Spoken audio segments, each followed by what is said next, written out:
The ceiling cracked above us just before the second shockwave hit. I couldn't see her face, only her hand, smeared with blood and grit, gripping mine through the collapsed beam. The dust choked my lungs, and I remember screaming, or maybe just mouthing the word, help, but her hand didn't let go. She whispered, "You're not alone. Not now." For 6 hours, we stayed like that, two strangers buried in a crumbled hospital hallway. I don't know how she kept me calm. I don't even know how she stayed conscious. But when they pulled me out, her hand slipped away, and I never saw her again. Until years later, when I walked into a clinic, pregnant and scared, and saw her again. This time, she held my hand under fluorescent lights, and I finally asked her name. But to understand how we got to that moment, we need to go back to the beginning. I was 22 when the earthquake hit. Living alone for the first time, far from my hometown, trying to prove to myself, and maybe to my parents, that I could be independent, that I could make something of myself. I had just started nursing school. I was juggling part-time shifts at a bakery and evening classes. My apartment was small, barely more than a room and a bathroom, but I loved it. The old tile floors, the faint scent of lavender from the previous tenants' cleaning habits. My life was modest, but it was mine. Every morning, I stopped by a corner coffee stand run by an old woman with soft eyes and heavy hands. She called me Mija, even though she didn't know me. I still remember the warmth of that paper cup between my fingers as I crossed the intersection near the medical school. The world felt stable, predictable, safe. I had no partner, no big dreams, just routine and effort. My mother used to call during her lunch breaks to ask if I was eating enough. I always lied. "Yes, Mom, 3 meals." Truth was, ramen had become my closest companion. My life before the quake was quiet, tired, a little lonely, but hopeful. I had started shadowing in the maternity ward. Seeing babies born made the world feel pure again, even when my life felt like it was unraveling from stress. There was a woman in that ward I'd noticed a few times, older than me, maybe early 30s. She didn't wear a nurse's badge, but everyone seemed to respect her.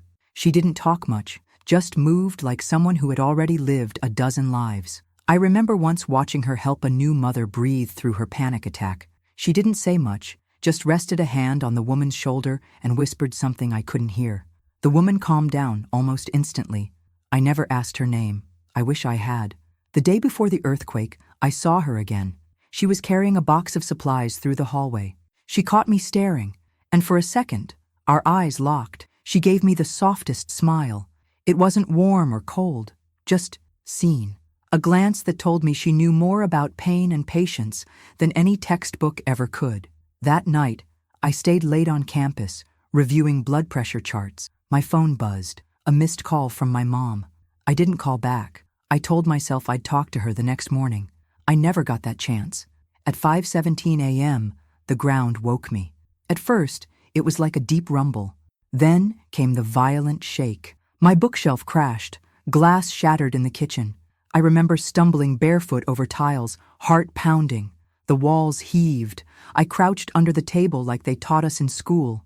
Then everything went dark. When I opened my eyes, I was somewhere else. It was pitch black, the kind of black that makes you question if your eyes are open at all.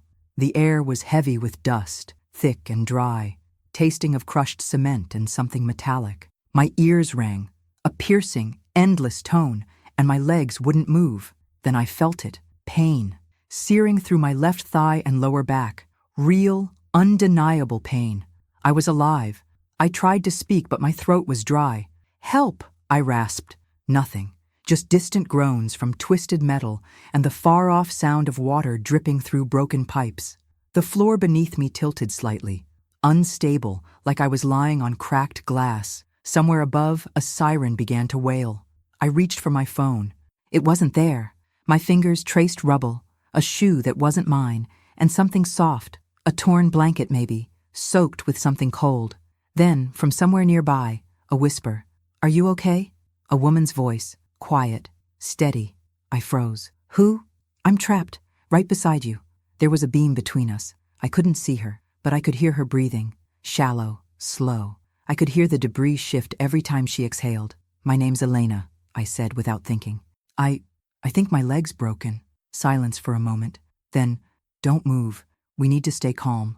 Her voice didn't shake. Not once. not even when more rubble cracked somewhere above us. I was in the stairwell when it happened, she continued, helping someone carry a baby downstairs. A baby? She's gone now, taken away by a man who was ahead of us. I stayed behind when the second tremor hit. Why? A pause. Because you were here. It didn't make sense then. How could she have known? I hadn't screamed. I hadn't made a sound. But somehow, she knew I was here.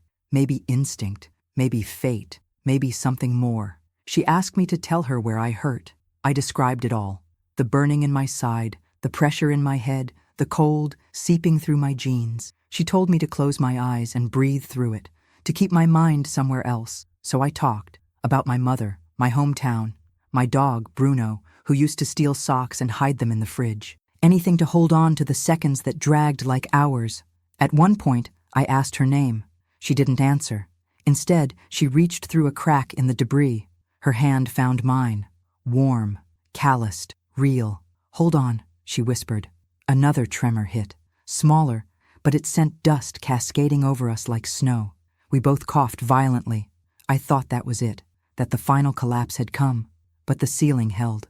We stayed like that, hand in hand, breath to breath, for what felt like forever. At some point, I must have blacked out. When I woke up, there were voices, shouting, men, search and rescue. I tried to scream, but my voice cracked. Then a flashlight pierced the dark. She's here, someone called. We've got one alive. Strong arms pulled me up. The light was blinding. I remember screaming as they lifted me. My leg throbbed like fire. Medics wrapped me in a thermal blanket. I tried to speak, to tell them, there's someone else. But when I turned, there was no one. No hand, no woman, no trace. They searched, but found nothing. The area where she had been was blocked by a collapsed wall that would take days to clear. One of the workers muttered, nobody could have survived that side. But I knew what I felt. I knew she had been there. They wheeled me into the triage tent, my legs splinted, face streaked with blood and ash. I couldn't stop looking over my shoulder, expecting her to emerge from the rubble, coughing, bruised, but alive. She was right beside me, I kept saying. She held my hand. She was talking to me. But no one else had seen her. They took my name, contacted my mother, cleaned my wounds. The tent was chaos, cries, stretchers, the sharp smell of antiseptic and burning plastic drifting in from collapsed buildings. I stared at the ceiling and felt the echo of her hand in mine. It still felt warm, solid, alive. One nurse, a young man with kind eyes, sat beside me for a moment as they changed my IV. You're lucky, he said gently. That wing collapsed entirely. No other survivors from your section. I wanted to scream. She was there. She talked to me. She saved me. I described her. Early 30s, dark hair maybe, calm voice, hands that felt like they'd worked a lifetime. But they had no record. No missing person matching that description. No one on staff or in the maternity ward who fit. Could have been a hallucination, one doctor said, not unkindly. A protective illusion. It's common in trauma, but I knew the difference between imagined comfort and real skin pressed into mine. I knew the cadence of her breath, the way she whispered, "You're not alone." They found the beam we were trapped under, broken clean through, jagged like a jawbone. On one end, traces of my blood. On the other, nothing. No body, no ID, just a single shoe, a faded canvas sneaker, too small for me, too worn to have been mine. I kept it. I don't know why. Maybe because it was all I had of her. They transferred me to a hospital miles away. Days passed. I healed slowly. My mother stayed by my bedside, feeding me broth, brushing my hair with trembling hands. She never asked about the woman. Maybe she thought it would unsettle me. Maybe she thought I'd let it go. But I couldn't. I asked every volunteer, every survivor. I described her voice, her touch, the way she'd told me to breathe, to keep talking, to hold on. No one remembered anyone like her. Some offered vague possibilities. Maybe a nurse who left the country, maybe someone from a nearby clinic, maybe no one. Eventually, the news cycle moved on. The city began to rebuild. My leg recovered enough for me to walk without a cane. I returned to school. But something had changed. I no longer wanted to be a nurse. I wanted to become a midwife. Maybe it was the way she had spoken about carrying a baby down the stairs. Maybe it was the memory of her in that maternity hallway, silent, steady, deeply present. But more than anything, I wanted to be what she had been to me in the dark, calm, constant, a light no one sees, but no one forgets. Years passed. I graduated, trained, took long shifts at public clinics where no one remembered your name unless you brought new life into the world. I grew older, quieter, stronger, but I never stopped wondering. Sometimes, late at night, I'd open a drawer where I kept the sneaker wrapped in cloth. It smelled of earth and time. I'd run my fingers over the frayed edge of the rubber sole and whisper, "Where did you go?" No one ever answered, but the silence didn't feel empty. It felt waiting. I was 31 when I found out que estaba grávida. It wasn't planned. The father was kind, but not present. We had already drifted apart when the test came back positive. There was no fight, no betrayal, just a quiet unraveling of two people who didn't belong together. I didn't blame him. I didn't even cry. I just accepted. By then, I had become what I once admired, a midwife working in underserved neighborhoods. My hands had delivered babies in silence, through candlelight, during storms and brownouts and endless power failures. I had caught newborns with one glove on, calmed teenagers in stairwells, and whispered peace into the ears of women who thought they wouldn't survive the pain. But I was terrified to do it alone. Not the birth, the motherhood. I took a month off work. My belly grew. I moved to a quieter apartment with windows that caught morning sun. I spent my nights organizing tiny clothes into drawers I barely believed I'd use. I still hadn't told my mother, still hadn't told anyone from school. I wasn't ashamed, just uncertain. One evening, my back aching and ankles swollen, I sat with my laptop, searching for clinics that offered low-intervention births. I knew too much, knew every risk, every emergency scenario. I didn't want bright lights and cold monitors. I wanted someone who'd hold my hand and say, "You're not alone." I don't know what made me click on the listing. The website was simple. No branding, no photos, just a name, Centro Partera Amanecer. And a line in the description, "We believe birth is a sacred return, not a medical transaction." That was it. I booked the appointment. The clinic was hidden at the end of a quiet street near the edge of the city. No sign on the door, just a bell. I rang it twice before someone opened. She stood there, older now, a little grayer, a thin scar near her temple, but the eyes, steady, quiet, deeply present, hadn't changed. For a moment, the world held its breath. She didn't recognize me. Of course she didn't. Years had passed. My face had changed. My voice wasn't the same girl buried beneath rubble. But I knew. My body knew. She smiled, that same gentle, unreadable smile, and said, "Come in. You must be Elena." I couldn't speak. I followed her into the dim, sun-warmed room. The air smelled of chamomile and clean cotton. There were woven blankets folded on the chairs, books stacked on low wooden tables, and a photograph of a waterfall pinned gently to the wall. She motioned for me to sit, took my hand, checked my pulse. Her fingers were calloused, warm, familiar. I didn't say anything. Not yet. She placed a hand gently on my belly and asked, "How far along are you?" Her voice hadn't changed, still calm, low, deliberate. The same voice that had whispered through the dark concrete years ago, telling me to breathe, to hold on, that I wasn't alone. 35 weeks, I said, my own voice catching. "It's a girl." She smiled. "That's wonderful." Then, as if she sensed my hesitation, she added, "You're safe here, Elena. We'll take good care of you." I nodded, but my throat tightened. She didn't know. She didn't remember me. Or maybe she did, but had met so many women in pain, in chaos, that I had blurred into the mass of bodies and brokenness. Or maybe she chose not to remember. "Have we met before?" I asked. She paused, looked at me more carefully this time. Not startled, just curious. "I'm not sure," she said. "You do feel familiar." I wanted to scream. "You saved my life." But instead, I took a breath and said, "During the earthquake, I was trapped in a collapsed hospital corridor. I was 22. You were on the other side of the rubble. You held my hand for hours." She stared at me. The air shifted. "I couldn't see you," I continued, "but I remember your voice. You told me to breathe, that I wasn't alone." She didn't move. Her eyes glistened. "I never saw you again," I whispered. "They pulled me out, said no one else survived, but I knew you were real. I felt your hand. I kept your shoe." Tears welled in her eyes now. She covered her mouth for a moment, then dropped her hand into her lap. "I remember you," she said, barely audible. "You were so still. I thought you were dead at first. I stayed because I couldn't leave you. I never knew what happened after they pulled you out." We sat in silence. "I searched for you," I said. "No one knew who you were. I started to believe maybe I imagined you." She gave a small, broken laugh, "and I wondered if you'd survived at all." Her name was Rosa.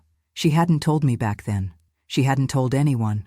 After the quake, she walked away, left the city for a while, returned under a different name. She said she didn't want recognition. She just wanted peace. "I've helped deliver over 200 babies since then," she said quietly. "But I've never forgotten your hand in the dark. Neither had I. I asked her to stay with me when the time came, not as a midwife, as her." The week of the birth arrived with soft rain and silence. The world seemed to whisper around me. I didn't feel fear anymore, just a strange peace, like something long out of place had finally settled. Rosa visited almost every day that final month, not as a professional, as a presence. She brought tea made from herbs she grew behind the clinic, warm towels that smelled of mint, and a kind of silence that said more than any conversation could. She never called me patient. She called me Elena, mi niña, even though I was grown, swollen with life, and on the edge of becoming a mother. When the contractions began, I called her before anyone else. It was just after midnight. She answered on the first ring. "I'm coming," she said, simply. The clinic room was dim, the windows letting in the low gold of streetlight through slats. My body trembled, not from pain, but from memory. Each breath dragged something out of the past and pushed something new into the present. She entered silently, came to me, touched my face with both hands. "I'm here," she said, and for a moment I was the girl trapped under rubble again, scared, alone, held together only by her hand. Now she held more than that. My whole labor, my whole trust. The pain came in waves, deep, consuming, but I never screamed, because she was there, like before. She guided my breathing with the same rhythm she had once used in the dark, years ago, when the world was falling. "Push when you feel it," she said softly. She wiped my face with a damp cloth when I sweated. She held my hand as the final tremors shook through me, this time from within. And when my daughter was born, flushed, wet, perfect, it was Rosa who caught her. For a long second, Rosa didn't speak. She just looked at the baby with a gaze that mixed wonder and something deeper. Peace, maybe. Closure. As if she were seeing something sacred finish what had once been broken. Then she placed the baby in my arms, wrapped in soft blue cloth. "She has your hands," she whispered. I couldn't respond. I just cried, not because of the pain, but because Rosa had given me back everything I didn't know I had lost. My body, my courage, my story, her name. The next morning, with sunlight painting warm stripes across the clinic walls, she sat beside me and said, "You know, I didn't just save you that day, you saved me too." And I finally understood what I once saw as a miracle was simply a shared rescue. 3 months later, with my daughter nestled against my chest and the weight of birth slowly softening into routine, I received a call from an old nursing school friend. She was working night shifts at a remote clinic on the outskirts of the city and sounded overwhelmed. "There's a girl here," she said, "young, alone. She walked in during a storm. She's in labor, no ID. She doesn't want to go to the hospital. She won't say much, but she keeps asking for someone to just stay." My chest tightened. I didn't hesitate. I left my daughter with Rosa, who smiled as if she already knew I was going. "Go," she said, wrapping my baby in a shawl. "She'll need your hand." The drive through the rain was quiet. The streets were nearly empty, headlights cutting through puddles and mist. I didn't think about what I would say. I just kept seeing myself years ago, crushed under concrete and silence, waiting for a hand that came when no one else did. The clinic was small, pale green walls, the scent of disinfectant and peppermint tea. She was there, curled on the edge of a narrow cot, arms around her belly, knuckles white from gripping her shirt. Her eyes were wide, wild with fear, and she flinched when anyone approached. She didn't ask my name. I didn't ask hers. I took off my coat, washed my hands, and sat beside her. I held out my palm. She stared at it, then slowly, carefully, reached for it. Her fingers were cold and trembling, But the grip was real. We stayed like that for hours. She didn't speak. I didn't need her to. "Breathe with me," I whispered. "You're not alone." She looked at me through strands of wet hair, and I could see the disbelief slowly breaking, the beginning of trust. She pushed through the pain, her whole body shaking. When she cried, I squeezed her hand tighter. When she screamed, I stayed. When the baby came, a boy, red and strong, she sobbed like a child. And then she asked in a broken voice, "What's your name?" I smiled. "It doesn't matter right now," I said gently. "You did it." I stayed just long enough to see her sleep. In the morning, I left before she woke. No note, no contact, just a folded cotton blanket left on the chair beside the bassinet and a warm bottle of chamomile tea. Not for thanks, not for memory, for presence, for the next breath. My daughter is 5 now. She likes collecting small things, stones, bottle caps, the little buttons that fall off clothes. She calls them treasures and keeps them in a shoebox under her bed. One afternoon, while she was sleeping, I opened the drawer where I still keep the canvas sneaker. It's faded now, soft like cloth, the rubber cracked and barely holding shape. It still smells faintly of earth and dust and rain. I held it in my hands and wondered, again, how it all happened, how I survived, how she did, how we found each other again, not by searching, but by living. I've never told my daughter everything. One day, maybe I will. Maybe when she's ready. Maybe when she asks not just where she came from, but who stood beside her mother in the dark. But for now, I just tell her this. When I was very young, during a time when the world broke open, a woman held my hand. She didn't tell me her name. She didn't promise I'd be okay. She just stayed, and that saved me. Sometimes we visit Rosa. She's still quiet, still watching the world with those eyes that miss nothing. My daughter likes to sit near her garden, poking at the soil while Rosa tends to her herbs. They don't talk much, but they don't need to. Some bonds aren't made with words. Some names don't need to be spoken.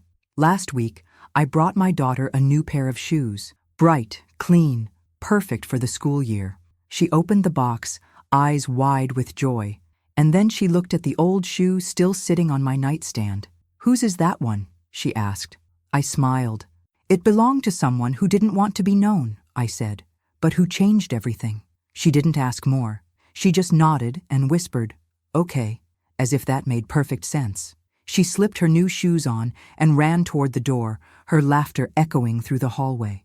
And I stood there, holding the old shoe in my hand, a worn, quiet monument to a hand that reached out through dust and ruin and never let go. Some names never make the news, but they never leave the heart. Love this story? Hit that like button and subscribe to the channel for more. Don't forget to check out the video currently on your screen. You won't want to miss it. See you in the next one.